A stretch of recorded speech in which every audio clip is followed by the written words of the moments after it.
You're listening to an event from the U.S. Institute of Peace, part of the USIP podcast network. For more information about our work around the world, visit usip.org and check us out on social media.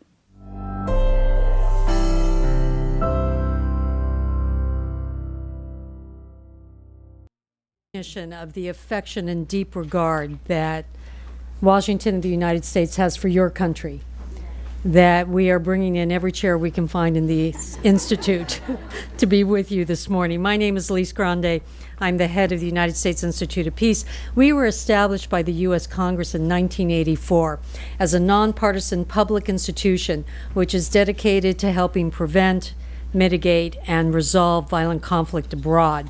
We are very pleased, it's an honor, to have the opportunity this morning to focus on the critical issue of the timing of future elections in Ukraine in the midst of Russia's brutal invasion, and also to take the opportunity this morning to discuss how Ukraine can safeguard itself from Russian disinformation tactics that target its democratic institutions. It really is an honor for the Institute to co-host this special event with the International Foundation for Electoral Systems and the National Endowment for Democracy.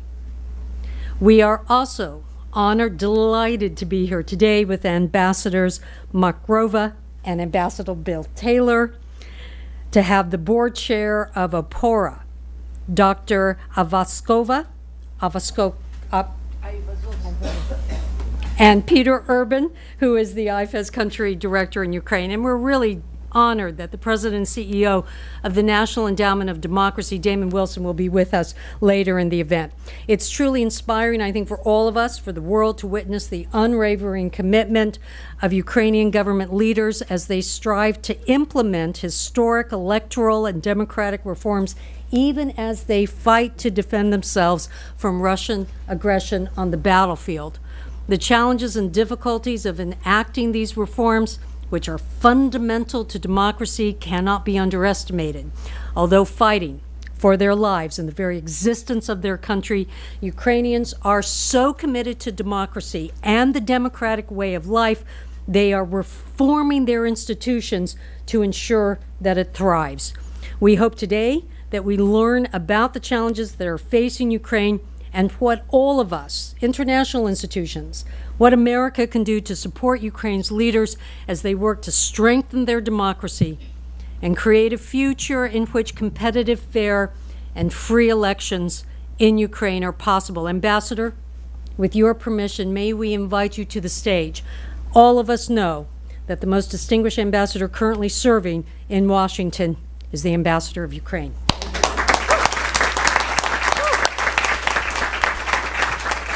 Thank you.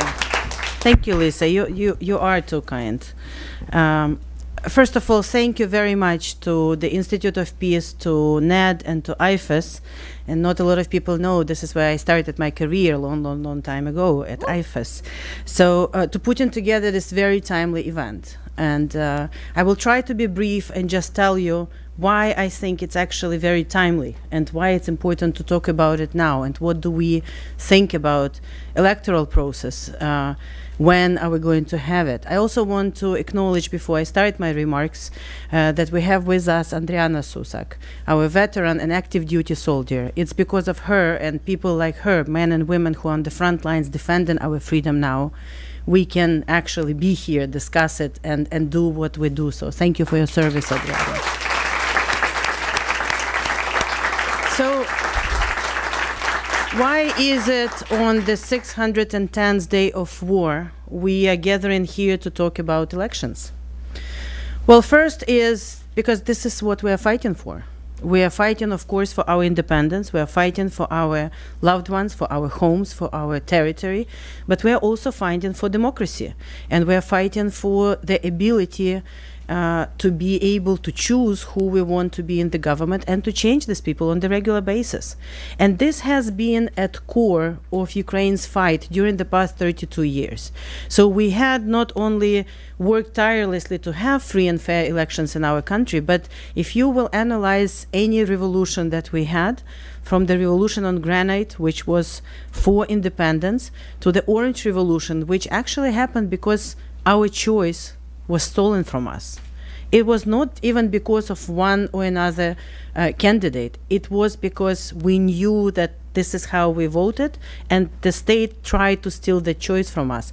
And actually, the revolution of dignity started when, again, our choice to join European Union, to choose those values, was stolen from us. So it's very much deeply ingrained in Ukrainian genes and in our political culture, this craving for not only freedom, but also for democracy.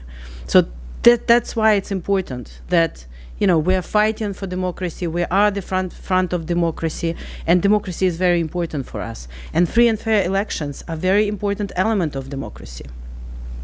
Now, the second part of remarks is, are we going to have elections now? Because if there was no full-fledged war, and we were in situations where we were before 24th of February, we would be just days away from the 29th of October, which would be the date when all Ukrainians would go and vote. But we are in a full-fledged war.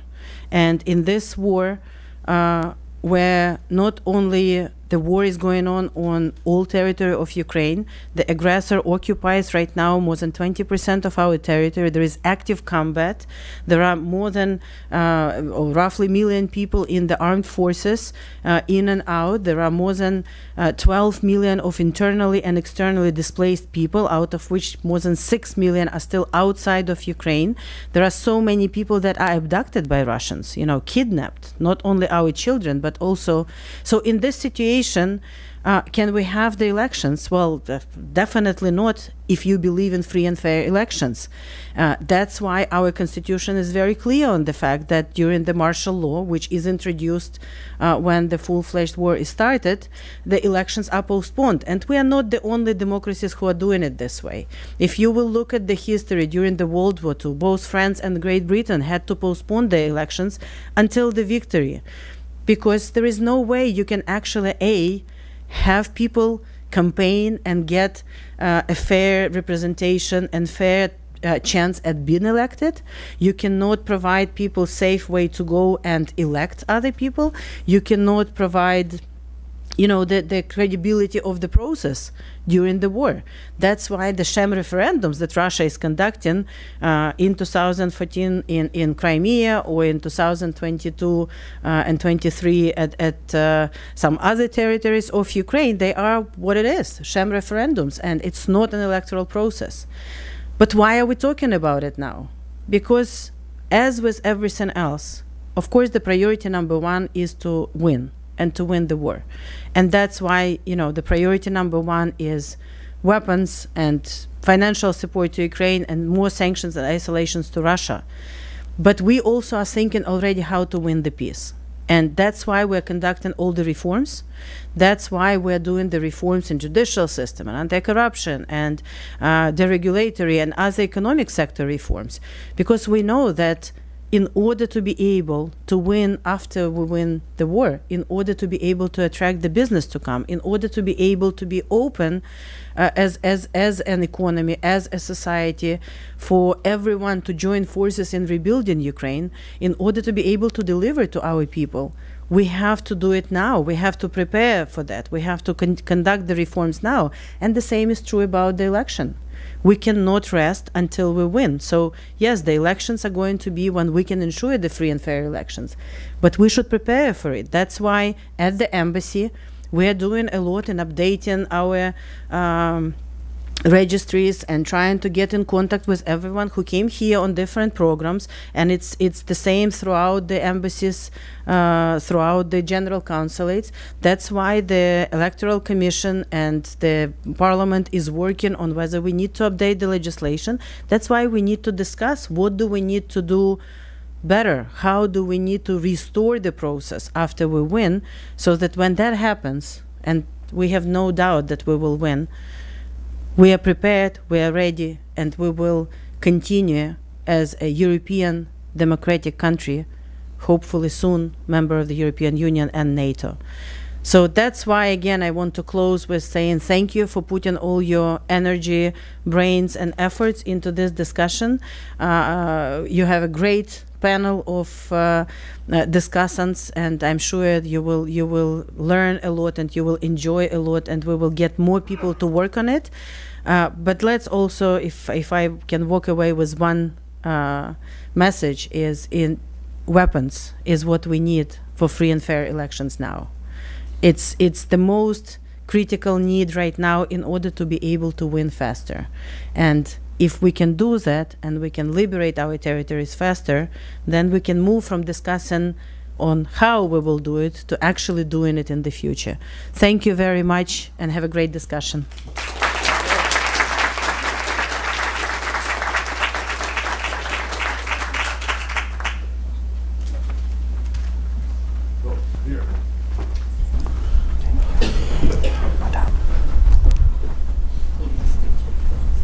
Olga, Peter. So thank you all very much for being here with us. Ambassador Markarova, thank you. Great introduction. You set the stage. Lise, thank you very much before you head out. This is a great start, and we're looking forward to Damon's remarks at the end here. So, and we're looking forward to having your conversation. Just as the ambassador said, this is an opportunity to talk, the opportunity to ask questions, make your points. Argue. This is what we do here. We have this kind of discussion, and we'd like to have other points of view. So the ambassador described why we're here. Elections in a wartime. And so we know what Peter Erben thinks about elections during wartime. We probably know what Olga thinks about elections during wartime, because they're in print, they're on record. However, I'm going to turn the tables on them just to start us off. Why are we here? Why are we having this conversation? Who says we should be having, that Ukraine should be having elections during wartime? Why is this issue on the table? What are the arguments that people use? Peter, I'm going to start with you. I know what your beliefs are, but put yourself in the position of someone who's saying, there's a democracy. Democracies have elections. So you know what they're arguing. And I turn to you first because the international community has made this argument. Olga, I'm going to ask you the same question because there are probably a couple of Ukrainians who are, pushing for elections as well. I would like for you to make those arguments in favor of this. So, Peter, start us off. Okay, I think in favor. We must first look at the fact that it is only a very few that have made these statements. They have made them very loudly, and they have created who's making storm. Let's not name them. I think we know who said it, but I don't mind saying that Tucker Carlson did spend 2 of his podcasts on this. There you go. And laid out his argument for it. But let's just say there are relatively few that have said it, and it's really important that Western, I should say, friends of Ukraine have made it crystal clear that they have no pressure on Ukraine to hold elections or not to hold elections. They have said that Ukraine will hold the elections when conditions are in place for free and fair elections. And that's basically the line by the real official friends of Ukraine. But it has not prevented this entire discussion from unfolding. And the reason is that some argue that both Parliament up for elections this month, President up for elections in March of next year, needs to be re-legitimized in order for Ukraine to prove that it is still a democracy and that it's not sliding into authoritarian tendency, centralization of power. That's one of the main arguments that we've heard.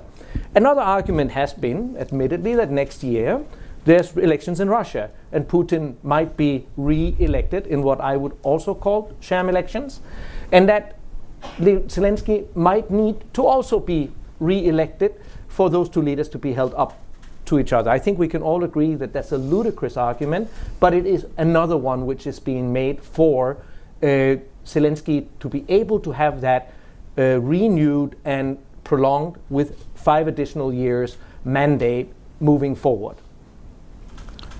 So there have been, I'm going to come to you, but you're right, there have been people who have shown up in Kyiv, have had meetings with the president, have come out, and these, I will say, because they're in Kyiv,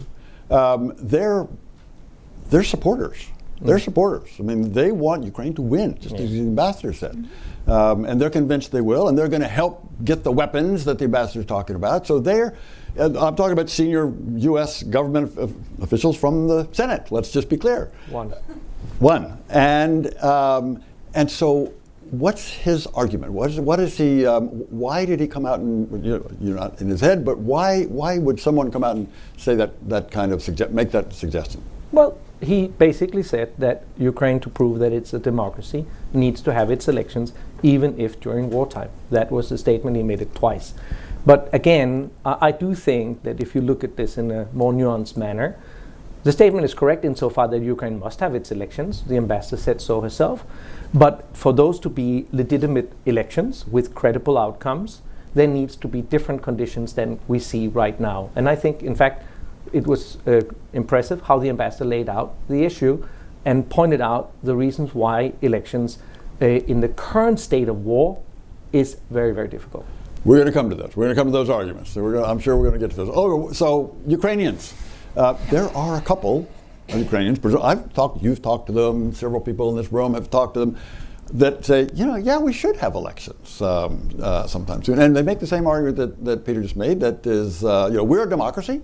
We have elections to choose our leaders. Making this is not your case, I understand, but making their case. How do they make the case that we should be talking about this election? So first of all, I know names of Europeans and Americans who promoted the idea to have elections during wartime, but I can name leaders of Ukraine, and when we speak in opposition, civil society or ruling party, which supporting publicly for having elections during wartime. And this is unique moment for Ukraine because there is consensus between society and politicians from different camps do not have elections, but working on the preparation, because opposition looking for opportunities, they will not have any resultive process for them if elections will have during half a year, because it will not be competitive, they will not be ready to participate.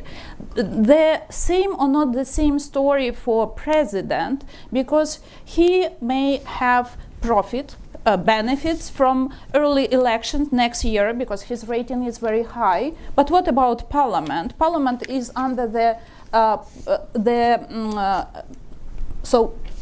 is defended by Ukrainian constitution for sure, do not have an elections during wartime. And that's why president as a leader doesn't need to have re-election just for himself. He needs big group of politicians which will support him in parliament. So it will not be very useful for him personally too. And civil society is on the side of the details. Devil is always in details. When we are speaking about formal voting, of course, Russia had and will have elections.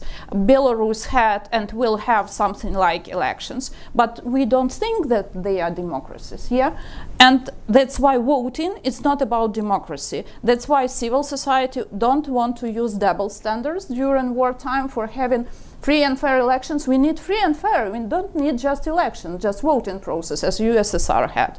And that's why we are working on agenda, how we can promote and support democracy without formal voting, even during wartime, because we have a power. And there are many NGOs representatives, and Adriana here, and she was a civilian many years ago, but now she is servant to her country, and such people as she is needs to participate, not just for formal voting process. Maybe she will be political actor very soon. Maybe she wants to promote the security and agenda for defense system in Ukraine. And this audience in parliament, why she can't participate as a candidate? Because she has another priorities now. She needs to serve her country to defend the territories. That's why my short answer after all of these sentences, we have unique moment with consensus between separate groups which are thinking how to build democracy during wartime and how to have free and fair elections when it will be possible. Olga, thank you. That was a great response and a good introduction. Let me recognize again and ask Adriana, Sister Arakta, you've been introduced twice now, Adriana. Senior sergeant serving in the Ukrainian military, joined in like 2014, wounded last year. Amazing. No, I won't go into the details, but Adriana, we're very pleased to have you here, honored to have you. And you please. There you go. Richard, thank you. I will sit. Please. Thank you very much. I'm Adriana Rechtel. Let me introduce myself. I was not born for war, and I was not dreaming about military career. But in 2014, when Russia invaded Crimea and occupied Donbass, we were just the activists on Revolution of Dignity, and we were fighting on Revolution of Dignity for freedom, democracy, for future of Ukraine. And almost all the activists from Revolution of Dignity, we joined the armed forces of Ukraine on that period of time.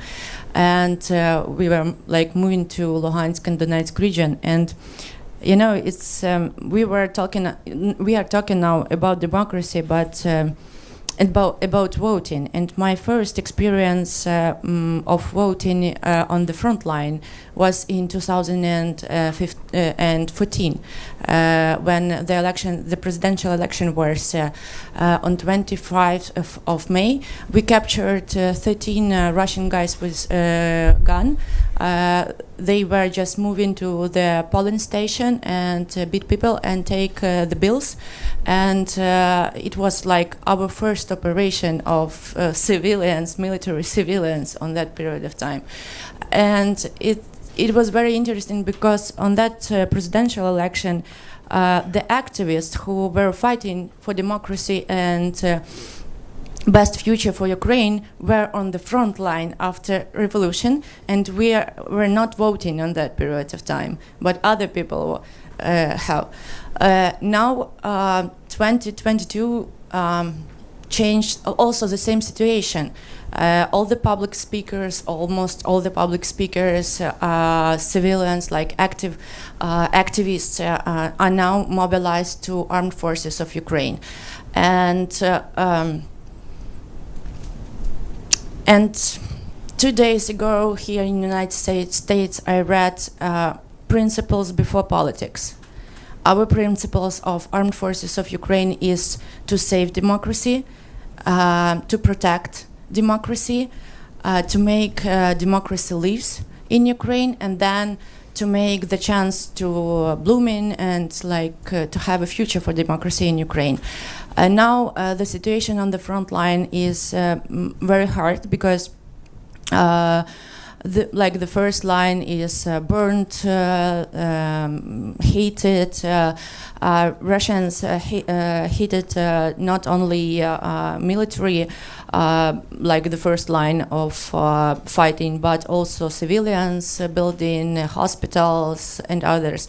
And I can't even imagine how we can vote on the front line and how civilians can vote on the front line. Now activists are on the front line, their families are refugees in different countries, and these civilians will not gather for voting because they are afraid, because Russia uses cruise missiles to hit the houses or the places where people gathering. We saw this just a few weeks ago in Grozny, in Kharkiv, where they hit it, where the funeral was, and it was like every third person of the village. Yes, we can speak about digitalization, but internet or Elon Musk, they gave us this Starlink, they are not working on the front line because it's forbidden territory for Starlink, and we are without internet and without connection. We military today in Ukraine, the highest rank of hopeness of civilians are for military forces in Ukraine. And if military will not have a chance to vote because military are fighting for democracy, then what's the meaning of democracy in Ukraine is? And military are activists. Military are going to fight not only on the front line, but other in advocacy campaign, in reform sector, and others. As before 2022, after demobilization in 2014, I became an activist in Ukraine. I became a chairwoman of Ukrainian Women Veterans Movement. We changed legislation giving an opportunity for women for equal rights in military service. We also were in the peace building processes. In 2018, it was the first time when I've met with women from occupied territory in Turkey, and we were talking about peace, about democracy, and I can say that occupied territory, it's not about democracy, it's not about freedom, and it's not about the chance given even to speak about principles of life, rule of law, or something that democracy deals with. That's why I'm asking to support us in fighting for democracy now. And then we will give a chance for democracy to live in Ukraine. And you gave a chance for us, for activists who are now dying for this democracy, just to be the part of this democracy. Thank you. Thank you.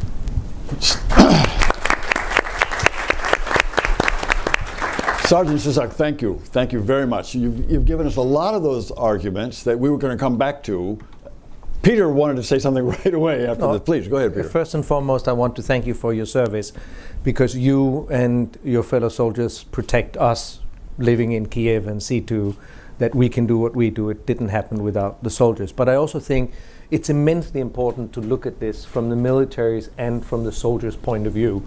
I mean, I think we can all agree it's a slight insult to the army and to the soldiers that some may argue that Ukraine is no longer a democracy, while at the same time thousands of soldiers are dying all the time in defense of that very democracy, for that very freedom. And that's actually something that saddens me in this whole dialogue, that there is this question, that some question Ukraine's commitment to democracy, because I think that is what soldiers are dying for. But I also think it is very important to remember that for wars to be fought effectively, there needs to be unity in the rear, as you would say as soldiers. And one big issue with holding elections and electoral processes is it is incredibly messy in all democracies. It means that politicians turn their attention to win their campaign, to win their seats, to do political campaigning. It interrupts good governance, it interrupts service delivery and so forth. So I actually think that from the military and the soldiers' point of view, it's a reasonable request that there is quiet in the rear and that there is unity and support for the fight that happens on the front line. I would think that if there was parliamentary and or presidential elections, this would be a very, very difficult period also for the soldiers, who needs the rest of the population to be united behind them. So I think this is an important argument, and in fact we owe that to you and to other soldiers in Ukraine. Peter, let me just echo your thanks to Adriana and all the soldiers that are out there defending not just those people living in, like you both, living in Kyiv, not just the rest of Ukraine, but Europe, but the United States. So you are, as you've pointed out, you are fighting for your communities, yourselves, your families, your existence, but you're fighting for our security as well. So we owe you. We have a big debt.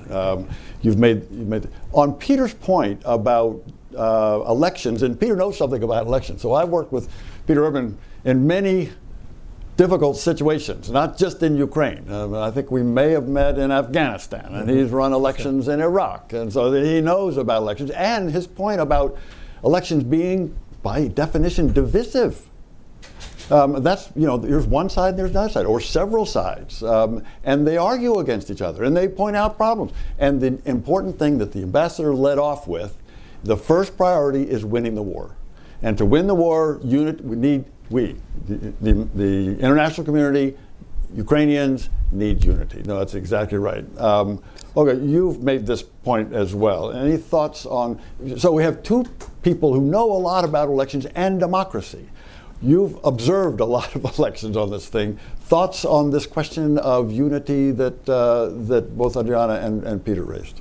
So I observed the election with OPORA, and OPORA observed with me, and we are a big team in Ukraine from 2006. That's why I remember how election looked like after Orange Revolution, because I was an activist on those days, student, and I fought for democracy on the Maidan.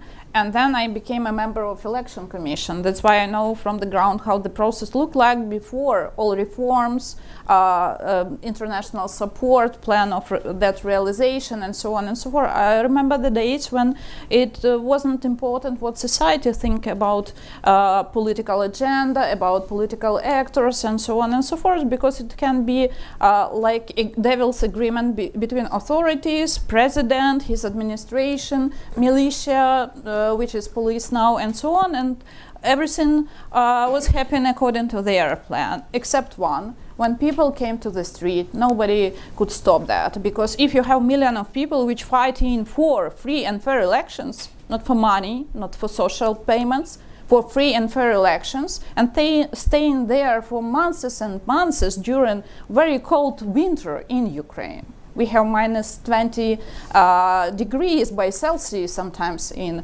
Kyiv. So it means something. And why the plan of Leonid Kuchma, the second president of Ukraine, or Yanukovych, didn't realize in reality? Because there is a society. So there is a society with strong already a body, which has understanding how to deal with those who wants to use, formal process for their needs. Who have money, like oligarchs, for paying to increase capacity of political groups and political parties and just to take a power. But there is a nation, it's named Ukrainians. It doesn't matter what ethnic groups we are representative, but it's Ukrainian which fighting for democracy and fight it not once. And when you are asking how the process may look like in the future, first of all, we want to have very honest talk with our partners. Many of those who did the statements that Ukraine needs to have elections were not on detail. They truly wanted to support us. And even Lise Grande, which visited Ukraine with that statement, he's a good friend of Ukraine. I believe that. I believe that he voted for Ukrainian needs, for aid, and so on and so forth. He is a good friend of Ukraine, but he reacted on some other issues like how to stop support Ukraine. Why not blame Ukraine that it's not democracy anymore? Why not use this topic again that? And I'm representative of civil society group. I'm not representing all society. And we gather in more than 200 NGOs, entities, who had some internal dialogue. What is our list of argues? Why we need to be honest with the friends which want to support Ukraine, but sometimes moving a step back from their reality. So, and the first argue why we presented this statement from civil society, I believe it was powerful, that when you don't have any predictability about security and nobody can guarantee that these territories or that polling station will be under the security guarantees, who can start the process? If you don't know how to the end of the process, you can start, because you waste time, money, lives, and at the end you will delegitimize branches of the power which still in their offices, so-called new elected groups, because the level of turnout will be very low. If Russia will organize full-scale attack, ballistic attack against Ukraine during one day, turnout will be 5–10% for sure. We try to organize event roundtable in Sumy, Oblast Center, very close to the border, and the problem is then when alarm is happening, it means that everything done, because it's so close to the border that, first of all, rockets are targeting buildings as civilian infrastructure, and then alarm is ongoing. So what about that? What about people's life? Adriana mentioned that village. 30% of members of community were killed by one rocket, which was targeted to this building, because those relatives with Russian special groups knew that people will have a meeting there. So it's about security. And if everything like that is unpredictable, and you may have 5% of turnout, just imagine what will be the level of legitimacy of this process and the result of the process. So this is a first question about security, and we need to be adult. We can't be a child, that everything may happen in a worst scenario, according to the worst scenario. So the second question is about legislation. So unfortunately, we are not ready. We have a great developed electoral court, not perfect, but we worked very hard on it for 10 years. I'm a very old person. I remember each of the meeting of this. I'll be, according to official dictionary, working groups. It was hundreds and hundreds and hundreds of meetings before Parliament voted for it, and we have electoral court. But good luck, you can't organize during wartime or post-war election according to civilian legislation, because first of all you have to think how to develop process with all protocols about security first, then how to emerge the process if something will happen according to the worst scenario. But for post-war elections, we need to change everything, because we have so many people abroad, we have so many internally displaced people, we have million of soldiers now which are serving. My husband is there, his brother is there. So it's very difficult to accept that we have to think about soldiers, not first of all, but in between, because it's a part of our elite. And according to OPORA's analysis, we have not 6 million of Ukrainians abroad, unfortunately. More, 7 million, almost 200,000. We are working not only with officials like border services and so on, or UN, which use their own methodology, but it's not valid too much. So it's not real. We used sometimes so-called private companies' data, like banking, like mobile operators, and so on. And they have a special formula, it's big data. You can analyze how many people left Ukraine till this lunch, you know, on a daily basis. We have this access to this data. And what we see is that we have more than 7 million people abroad. They are very mobile, super mobile. And without prognosing about migration, you can't understand how to be with the procedures about voting. But first of all, about campaigning. Because if 3 months ago, Poland was the first state which accepted the biggest number of Ukrainian refugees, now it's Germany. So Germany needs to be a leader in Europe for hosting election. If we want to have Ukraine in the future member of EU countries has to host us. Sorry, but it's a reality, because we need these people back home through their bridges with political process. If they will not have a power now to vote for their representatives in parliament in the future, so believe me, they will live where they are. And we did surveys in 8 countries, and we asked how many people wants to participate. More than 80% wants to participate in political process from abroad. What does it mean? That they want to stay Ukrainians. They want to be a part of political process. And I'm proud of that. We need to form the right, practices for that and legislation. So Olga, let me just follow up on a couple of things that you said. You had a lot of good arguments there. It's not all. I know it's not, and we're going to come to those. We'll have an opportunity, and people in this room will have an opportunity to push you as well. But I started off asking you kind of what do Ukrainians think, and you described this letter that non-governmental organizations, civil society put together, some 300 organizations. More than 2. More than 2. It's a lot. A lot. And they made the cases that you just made. Let's let's follow up on one and ask Peter about this question that Olga just raised, Peter, on refugees. There are 6 or 7 million Ukrainians abroad. 7. Is that right? 6 or 7? Yeah. More than 7. More than 7. And they are in Poland, and now even more in Germany, as Olga just pointed out. You've done elections, and this is not the first time you've had to think about refugees or people, citizens of one country outside of that country trying to vote. Can it be done? People talked about, can you vote online? Can you mail in votes? We were starting to do. What are the challenges there, Peter, and can they be overcome?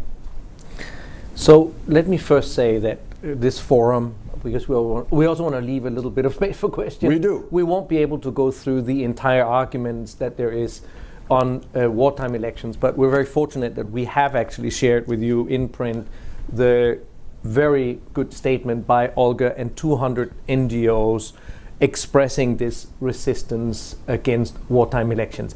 I'd also like to add to that just quickly that there has been 9 surveys now where the public has, in representative samples, been asked whether they want elections during war, and 65 to 80% have clearly answered they cannot see elections happen during war, and we only have 5 to 10% saying that elections should happen. And I think some should listen to the Ukrainian public in this regard also.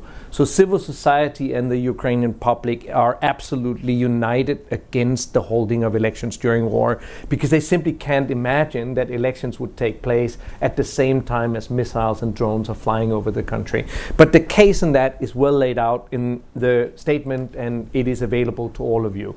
Now, the important part is now, if there weren't elections during war, then what needs to happen for Ukraine to further fortify its democracy? And I say further because questioning Ukraine's commitment to democracy is semi-ludicrous. Since 2014 and all the way to the war started, we have seen an ever stronger democracy. We have seen ever better elections, all the way up to 2020.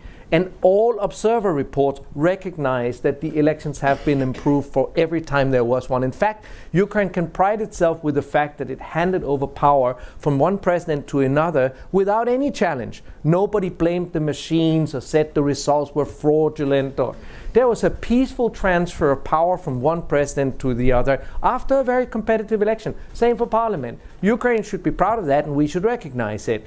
Now, during the war, it is very difficult to continue all the democratic processes we normally have. This is why martial law exists, just like it exists in all of our countries. And martial law dictates some restrictions that make it able for the nation united to fight the war. There are some restrictions on political processes. There are some restrictions on media, and this is only natural. As it was pointed out, happened in other countries also. I was glad the ambassador took up that argument. So this is happening. But even during the war, Ukraine is still a thriving democracy. There are still democratic processes that look after things. Take, for example, the individual asset declaration. A very bad decision by Parliament not to disclose the individual asset declaration during the war. What happened? A huge upheaval in society, an immediate signature collection, 85,000 signatures within a week, forcing the president to review the decision that the parliament had taken, and the president helped overturn that decision, and today there is transparency around individual asset declarations. The same happened with financial reporting of political parties.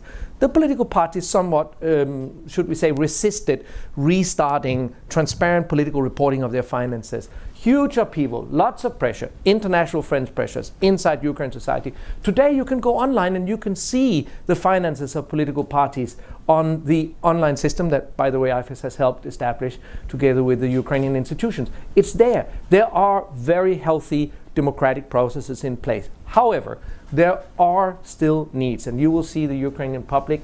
There was a survey yesterday where the dissatisfaction in the Ukrainian public on the speed of reform is expressed. 70-something% said reform wasn't happening fast enough. I'm not surprised. Reform is happening.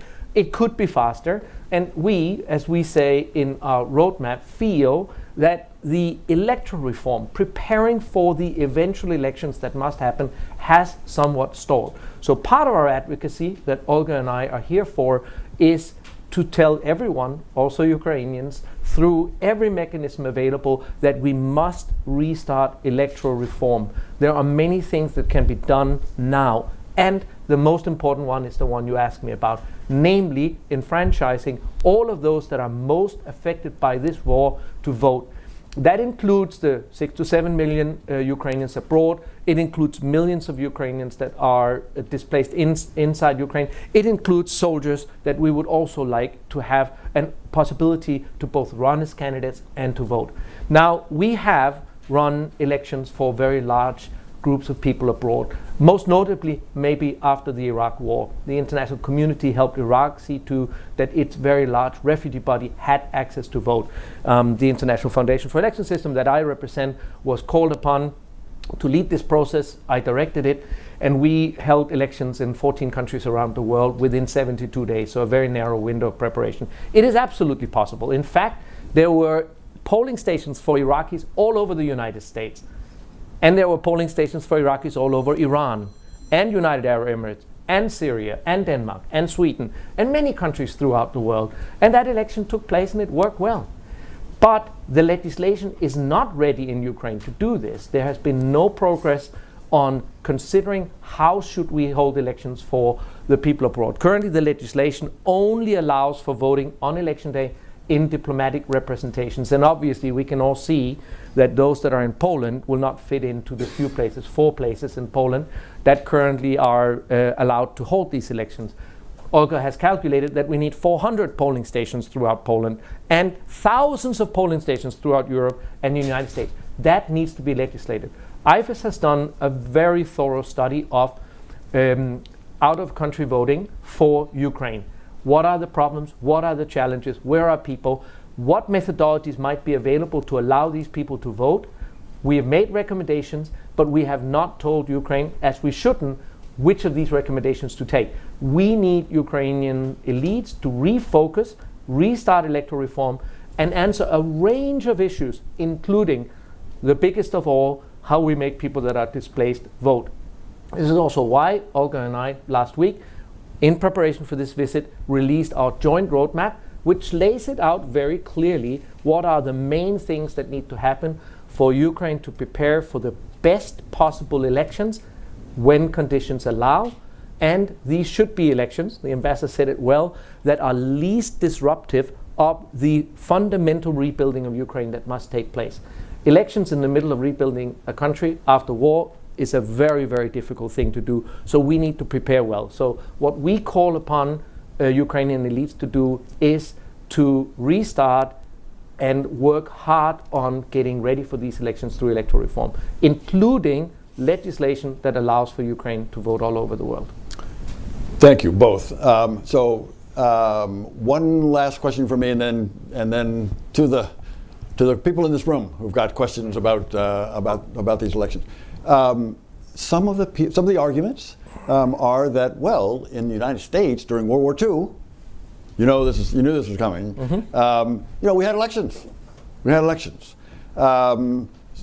Now, they don't say, but we can recognize that in Europe, they didn't have elections during World War II because that's where the fighting was. Now, that's probably part of the answer. But what do you say, Olga and Peter, both? You may both have views on this when they say, well, the Americans had elections during World War II. Why don't you have them in Ukraine?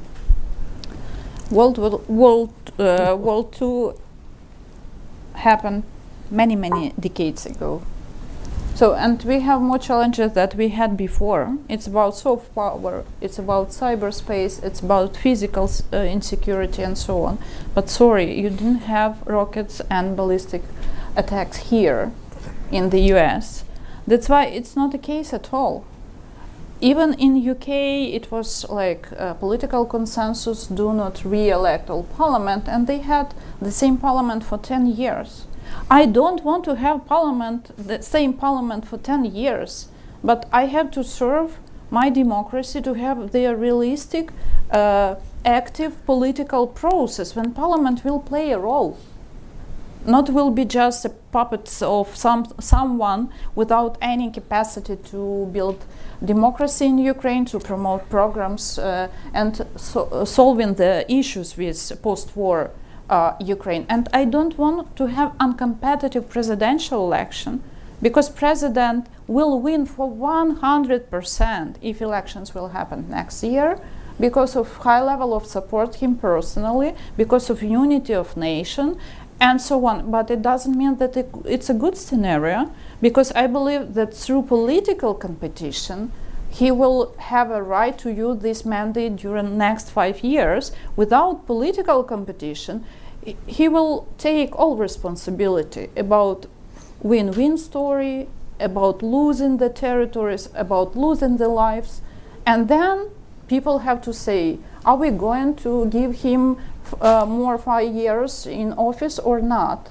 So if presidential elections will happen next year, we will have the same president for 100%. And I'm not sure that it's about debates, discussions, democracy, and so on. That's why what's happening in Iraq, Afghanistan are very important as a cases.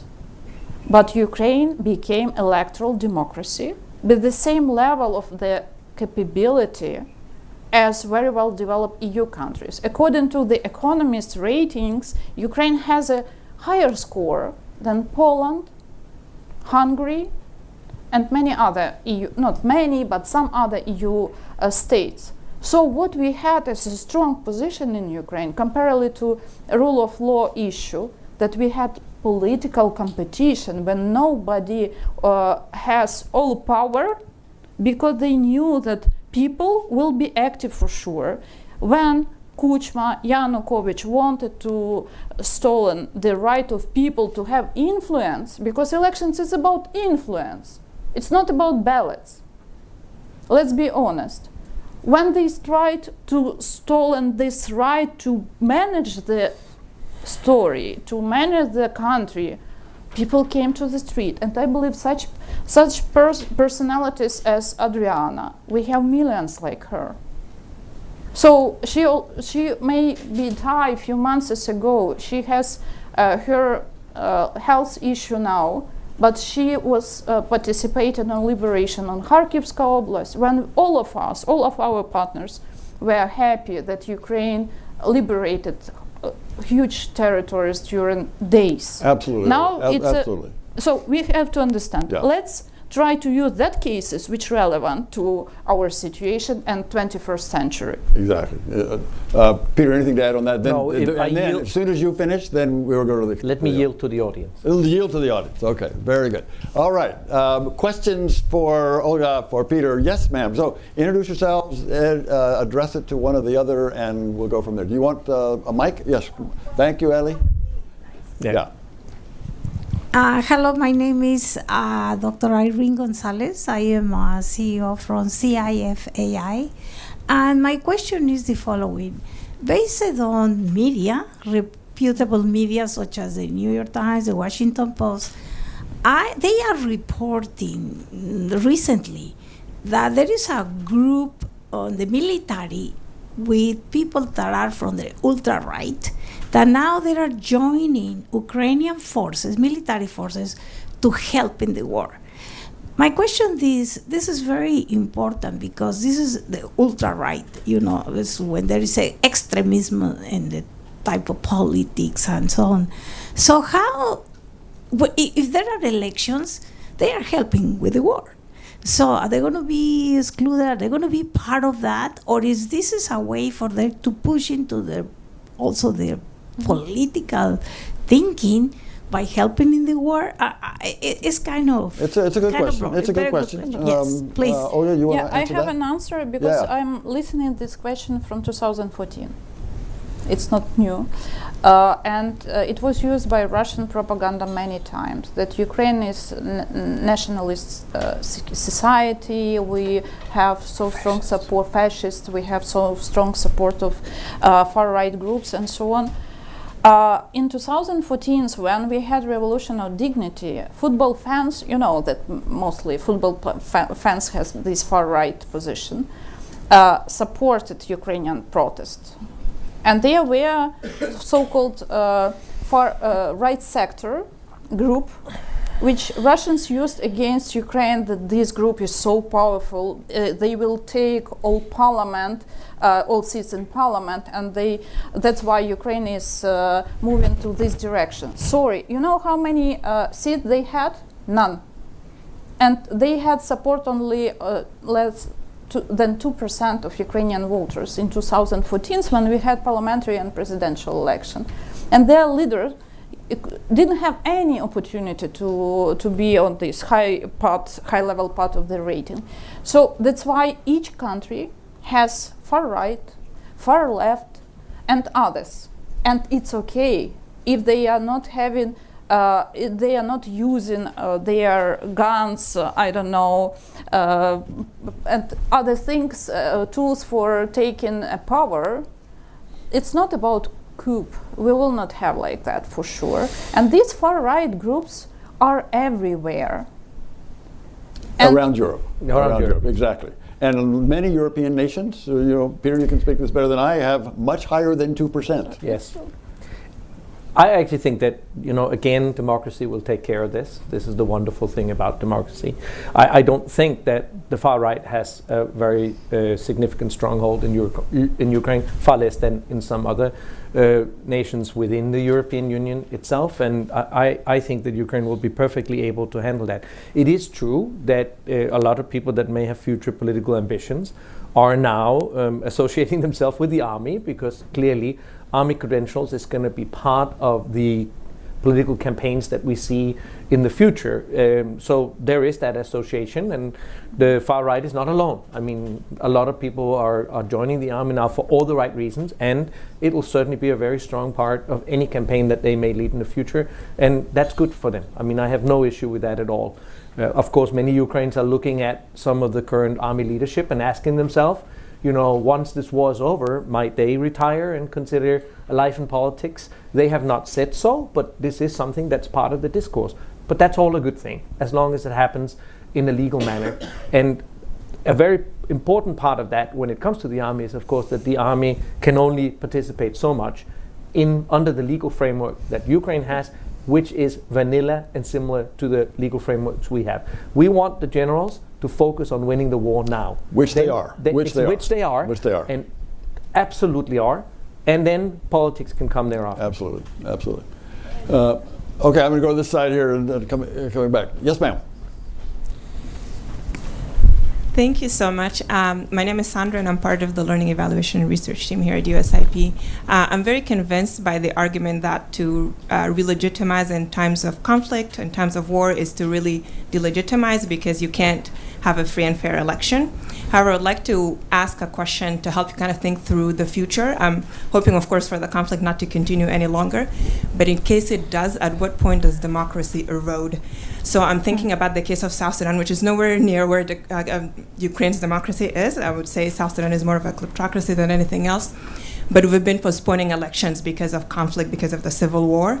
And I think the fact that we've been postponing has helped political leaders to try to buy support in ways that will ensure down the line that we probably will not have free and fair elections. So what is Ukraine doing to ensure that the longer the conflict continues, you're not also eroding electoral institutions and creating an environment where people might want to hold on to power? It's a great question. Peter, do you want to start? So we actually discussed this extensively in our meetings yesterday. Obviously, all of us hope for a quick victory, which will somewhat solve this issue, but the possibility for a long war is certainly there. And if there is a long war, there comes a point where you have to ask yourself, are these institutions still legitimate? I personally believe it's going to be very difficult for the war to continue at its current significant intensity. And I think that if we have a long war, the absolutely most likely scenario is that it will level off and will move more towards a low-level conflict in years to come.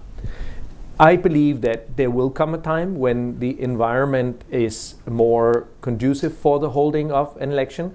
And I also believe that if we now prepare as well as possible for all the different mechanisms that are needed for elections during some level of low-level conflict, then we'd be in a much better position. It's worthwhile remembering that from 2014 and until the start of this current war, there was still a conflict in Ukraine. In eastern Ukraine, there was a low-level conflict, and elections could still be held. So I do believe, again, if we get on with electoral reform now, we prepare well, we know how Ukraine can vote around the world, we deal with some of the issues of, for example, voting for soldiers and so forth.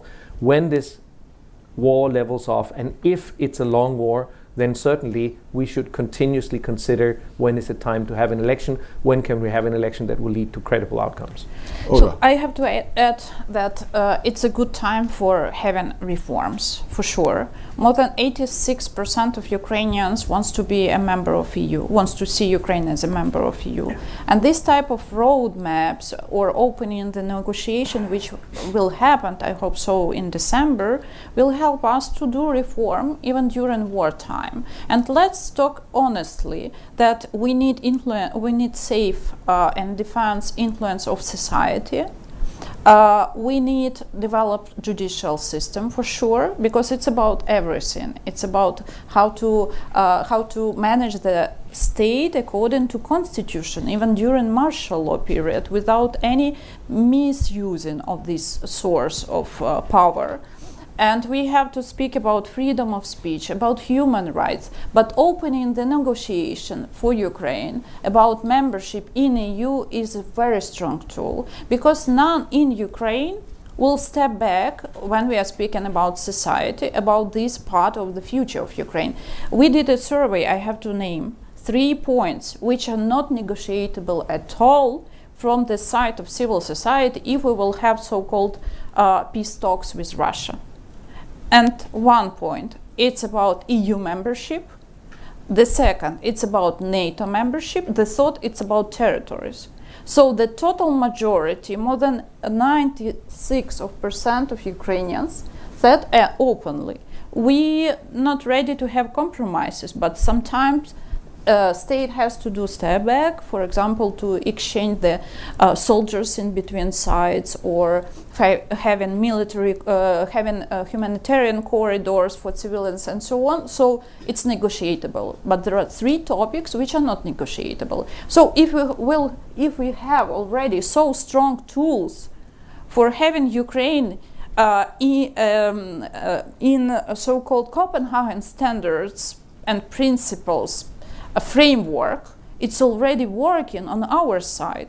And we are asking, except judicial reform, anti-corruption reform, and other type of topics which has to be developed according to Copenhagen's document, we have to highlight that we need to recover media during wartime, because it's not just about freedom of speech, it's about capitalization of the capacity of media, journalists, people, to have diverse positions sometimes, but very pro-Ukrainian and very pro-Western position, which we see from the regular life of people on a daily basis in Ukraine. There is no anything like insecure if people will watch a not telemarathon, which we have now, which are very, very expensive, which are paying through the taxpayers' money of the US and EU.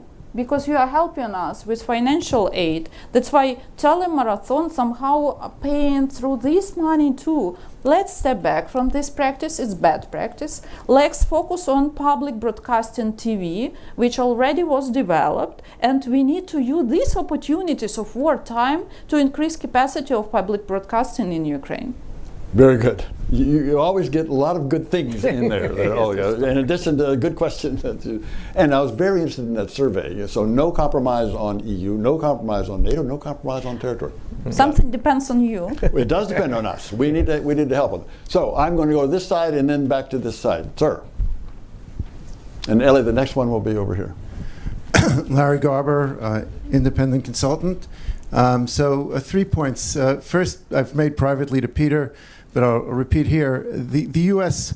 relevant example is not World War II, but is our Civil War, which was on U.S. territory, and we did hold elections both in 1862 and in 1864.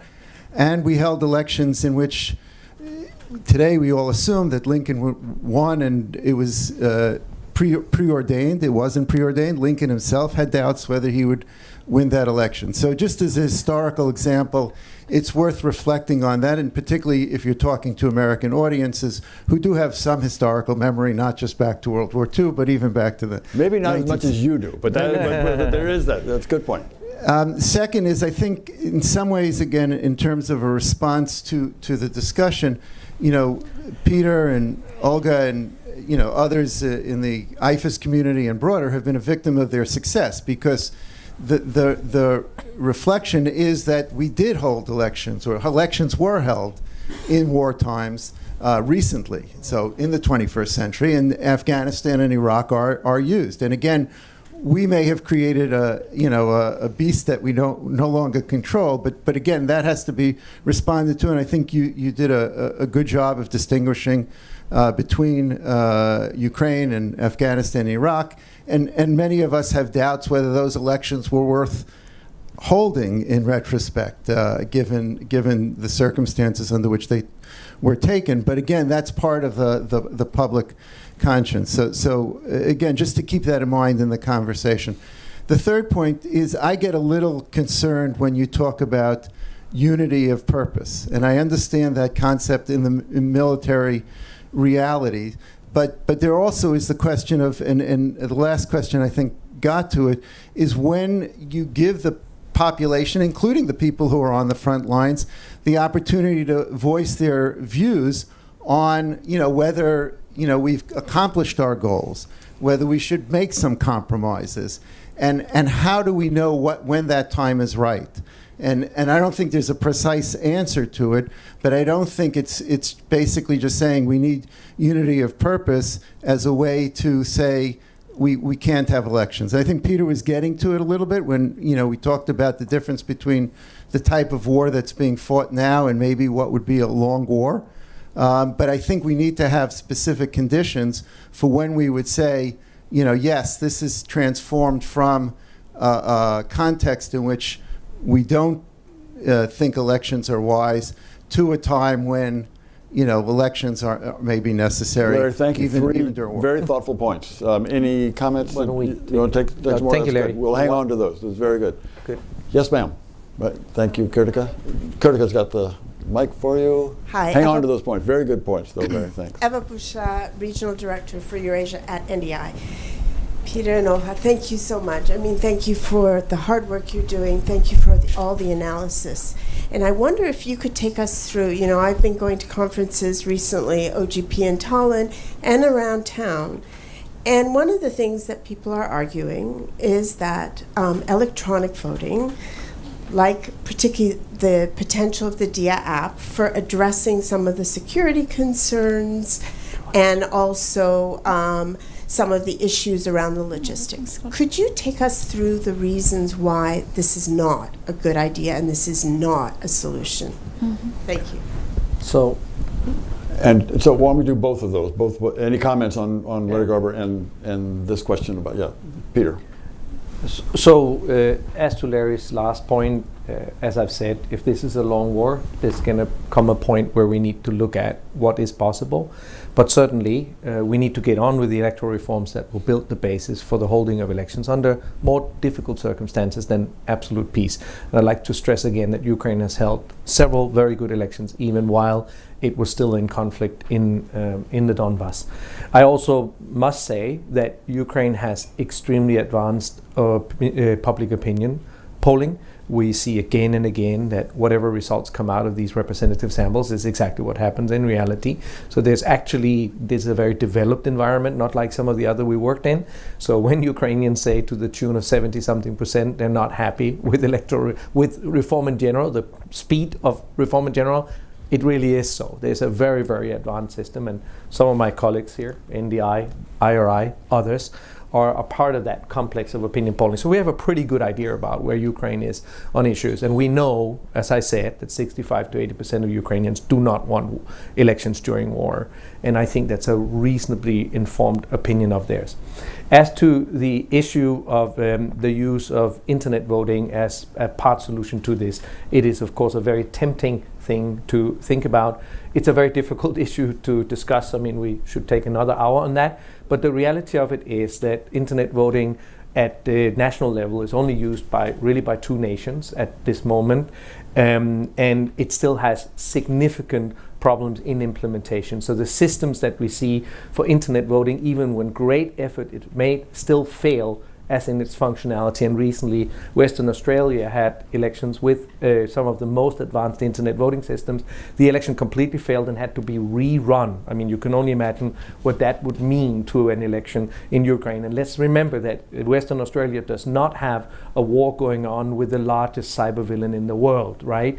With an industrial complex of hackers that will do everything they can to destroy the system. So firstly, functionality-wise, there's still some way to go on internet voting. Secondly, vulnerability of all sorts, all the way from technical vulnerabilities through to vulnerabilities to disinformation, meaning that Russia will do everything it can to undermine the use of internet voting and to sow doubt about the process and the outcomes of this. This is very important.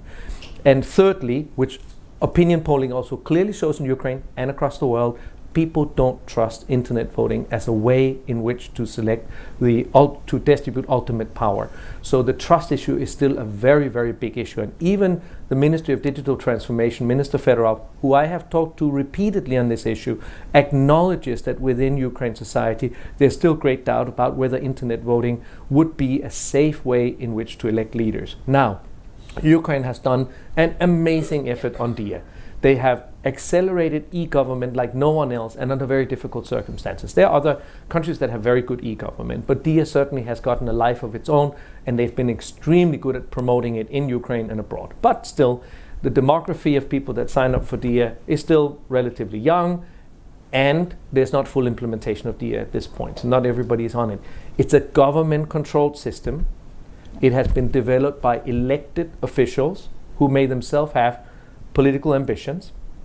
And I have to say that I have great faith. I think the Minister Fedorov and his ministry have done amazing things, also in the battlefield. But when elections happen, often before the election, we see everyone agreeing that new technology is great. But for all elections, more than half, often 80 to 90% of candidates lose the election. What do they turn around and blame for their loss? Their lack of popularity? No. They find the weakest points they can attack, and what is it? Often electronics, voting machines, internet voting, and so forth. So internet voting is extremely vulnerable to accusations by those that lost. And I assure you that Russia is aware of that and will do everything they can to fuel the fire. Brick and mortar, paper election is much safer on that. And Ukraine has been very good at conducting traditional elections. So I personally think, and we have stated this together, by the way, we have a public statement against the use of internet voting from before the war. It's still 100% valid, that public statement, and it lays out the case on why it's difficult to use. Ukraine should not be the testing ground for technologies that still need to mature further, especially considering the difficult circumstances that there is and the enemy they fight against. So Peter, you said there are two nations that have tried it and one failed in Australia. No. I mean, the two nations that are that have the most advanced implementation of it at the highest level is Switzerland and Estonia, both of which we talk to a lot. So IFES has provided the ministry with an international advisory group of the top experts in the world to help the ministry think through the issue of internet voting. And we have specifically visited Switzerland and Estonia and looked at their examples. And those that are involved in both countries also caution Ukraine against a too rapid implementation. Implementing internet voting is a year-long process with lots of pilots that needs to happen with absolutely no official standing, just tests and so forth.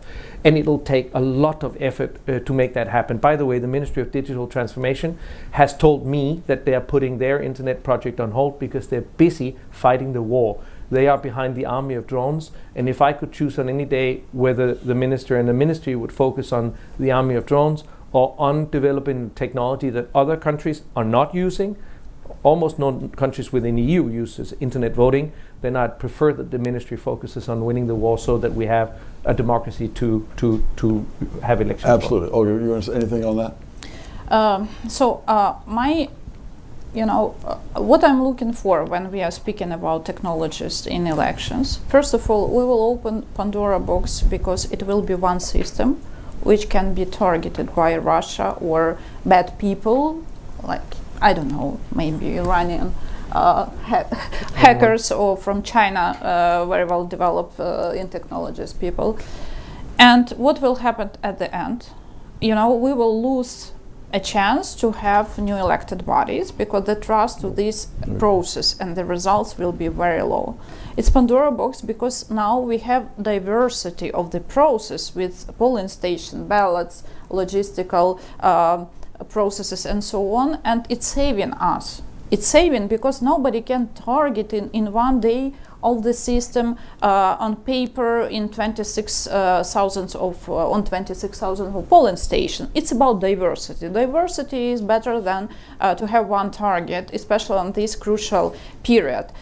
Peter is right that we had to think on the future, but we need so many processes, pilots, and mini projects, micro projects for the future process in elections that we don't have a time now. And hotspot, it's about trust as usually. Just ask this question to Ukrainian opposition. No, they will say no, we will not vote for that, we will fight against that because we don't have any power on the process. We have our observers and members of electoral commissions on the ground. What we will have at the end if everyone will vote through their mobile phones. Nobody can observe. We don't have a specialist which will be a part of the team at the end, which can advise each of the steps with these codes and the processes. So we are not going to be a part of this process. Each in Ukraine from opposition side will say you like that. The problem is again that we can be a pilot for world because Estonia is very small. Sorry, I was observer in Estonia in 2007 when they had parliamentary election and they used electronic voting national-wide in the first time. But before they had many pilots. So, and the trust in Estonia to their government is very high. They didn't have experience of fraud. We had many experience with electoral fraud. Russia used electronic voting. So what? It's very difficult to understand what's happening on this shadow box because we see what's happening outside, but inside it's a huge problem. That's why electronic voting and e-voting is not a solution for us now. Just imagine when you here have hotspot and this very hot stage of political discussions and debates between in between political parties, and the question how this post-voting may looks like, who have a right to vote, how to register voters and so on, was very, very well known for us too. Just imagine when you have these hot discussions, propose let's vote through phone. I'm not sure that it will be acceptable for Americans. Let's not do pilots on Ukraine during wartime, because it will be even worse at the end. Well, and your question about civil war, I didn't observe that elections for sure, but I believe that we have, as a result of Second World War, international law and practices and documents on universal level, which now form the practices, standards and criteria for free and fair elections, for democracy, for human rights and so on. Before we didn't have it. So I believe it was a good point for that more than 200 years history development of democracy, but not now. We have a clear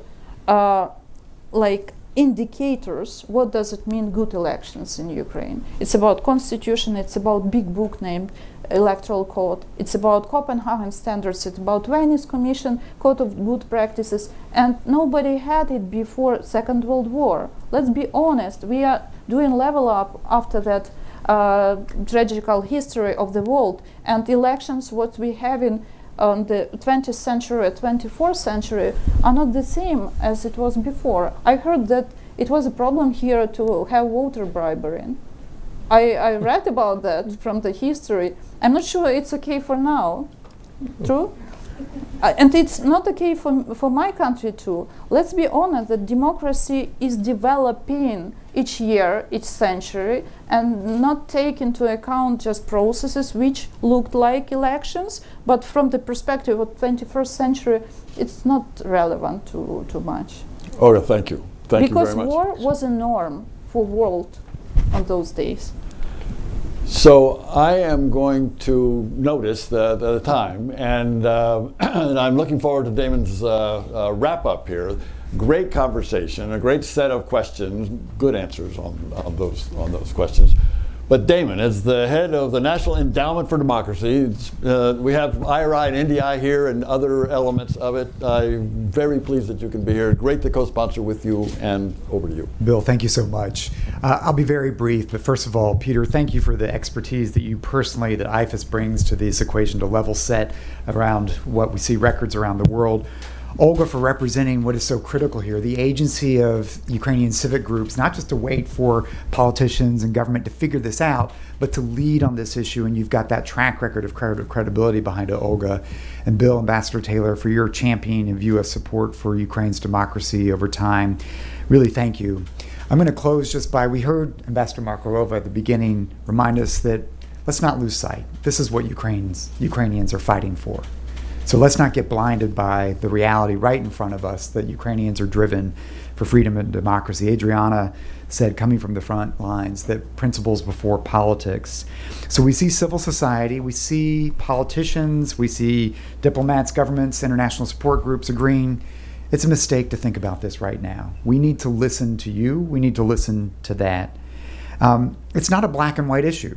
It's an important conversation to be had. There are some legitimate discussions and conversations out there about this. At the same time, we also need to be prepared, be careful. There are those who do not believe that Ukraine should defeat Russia. There are those that don't support international support for Ukraine.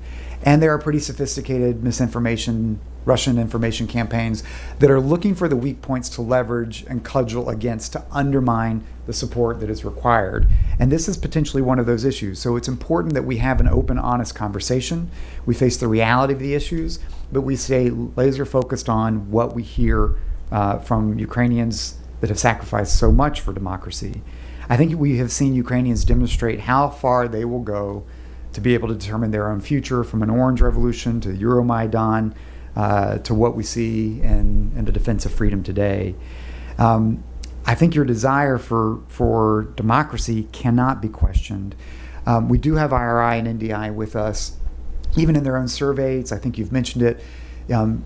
Sometimes it's over 90%, sometimes depending on how you ask, over 60%. It's pretty clear that Ukrainians today feel that this is not the right step for democracy to have elections at this moment. They recognize that this war is about the freedom so that you can have credible democratic elections going forward. So I think it's important that we remain focused with you on how to support Ukrainian efforts to defeat Russia, but also recognizing that it is more than that. That Ukrainians have had opportunities where they've missed historic windows of opportunity to continue to transform their country, and half-hearted measures that follow those windows that have opened. And I think what we feel and see from so many NED partners, so much of the energy of civic society across Ukraine today, is that resolve not to miss this historic and painful window of opportunity to emerge from a painful war, but to emerge not only as a free nation, but to emerge as a much stronger democracy. In fact, to emerge, I would argue, as a moral democratic superpower because of the sacrifice Ukrainians have made. And so there is, in some degree, a singular focus on how to win, but it's also on how to win the peace. And that's what so many of our partners are doing right now, how to lay the foundation today so that Ukraine's victory comes out as a foundation for a much stronger democratic future. And that does include serious work and building consensus on what it means. How do you prepare for credible elections? What are lessons learned from other conflicts? How do you think about this as the war, if the war drags on, if it enters a different type of state? These are going to be serious issues. But the point is no surprises.